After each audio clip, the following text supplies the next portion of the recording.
So you could define a slave as someone that has a 100% effective tax rate.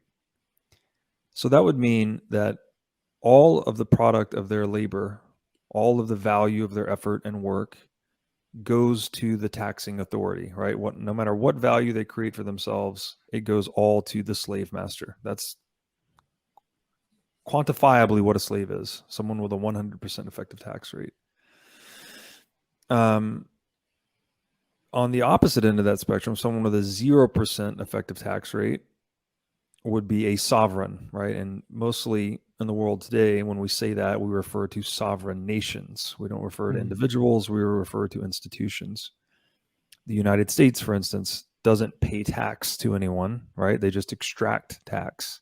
So the United States as an institution has a 0% effective tax rate, hence it is sovereign. Well, you could basically just take your effective tax rate that you pay in your country, and that's what percentage of a slave you are. And it sounds, again, people are like, what do you mean? No, taxes have been with us forever. Well, you know what else has been with us forever? Slavery. Slavery is the norm of human history. People have been domineering, and controlling one another since the beginning of time. And we've only recently put it in this new system that it's perpetrated much less visibly. As I said earlier, with the printing of money, you can blame it on everyone else.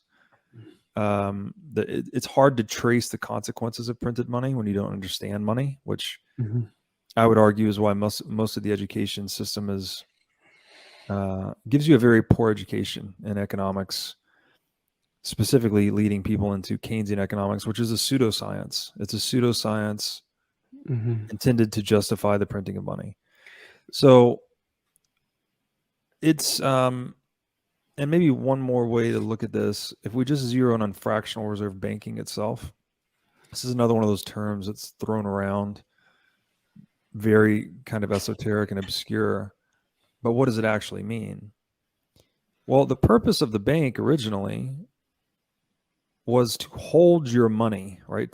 You could, instead of stashing all your gold or silver in your home and incurring the risk of a home break-in or taking the responsibility of physical custody unto yourself, you could outsource this function to a warehouse.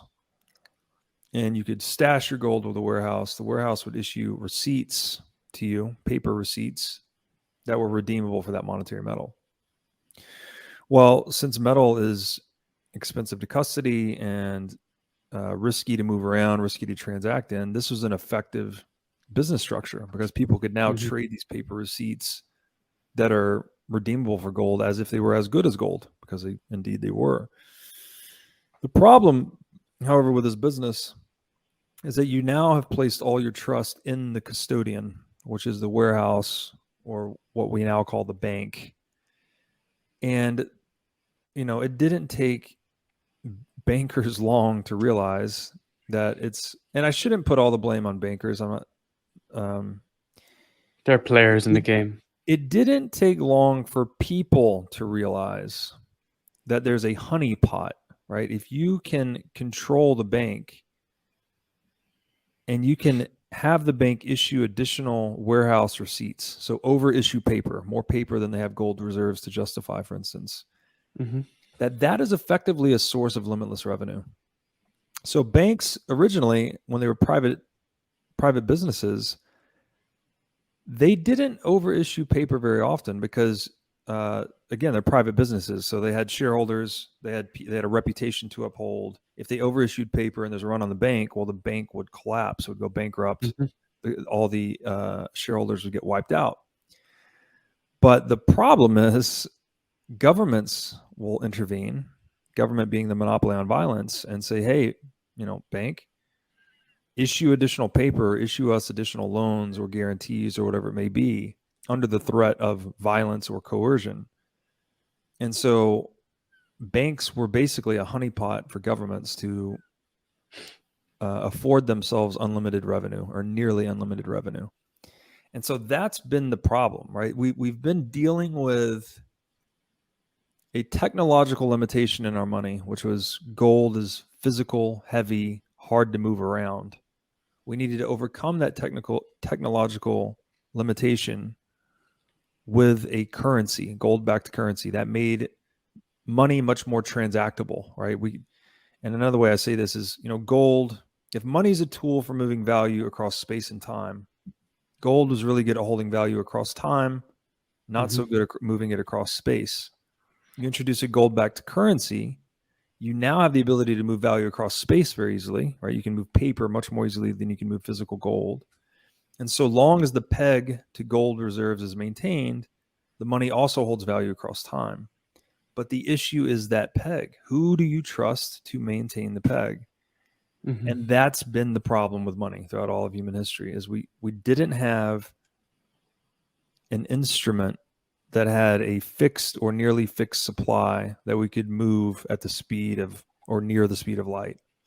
That's what we were trying to approximate with a gold-backed currency. But every time we did that, the trust placed in that institution was violated to benefit the insiders that could benefit from it, that would then externalize the cost onto everyone else. And that's what we've had. We've had, business cycles, civilization, boom and bust, the run on the bank. Like a run on the bank would never exist. A run on a full reserve bank is not possible. If the peg is 1-to-1, right, and every dollar in circulation is backed by 1 unit of gold in reserve, a run on the bank just means everyone went and reclaimed their deposits. The bank does not fold. The bank holds enough assets to satisfy the liabilities it has outstanding. The run on the bank occurs only on fractional reserve banks. So effectively, once you print 1 more unit of paper than you have gold reserves to justify, you are engaging in a fraud. So fractional reserve banking, if you ever hear this term, and every bank in the world is fractional reserve banking. And indeed, in a fiat currency environment, you're basically zero reserve. They've completely severed the connection to gold, silver, any monetary metal. Just translate that in your mind to fraud. So that is the world we're living in.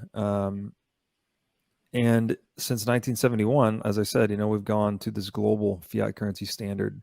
There are no more reserves. So we call it, America's central bank is the Federal Reserve Bank, but that's a really bogus moniker because it's not federal and there are no reserves.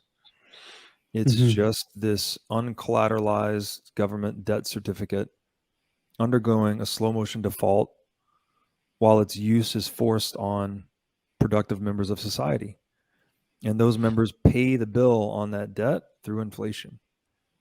And that's, break the money, break the world, man. It's really bad. How can you get ahead in a world where you're constantly being robbed?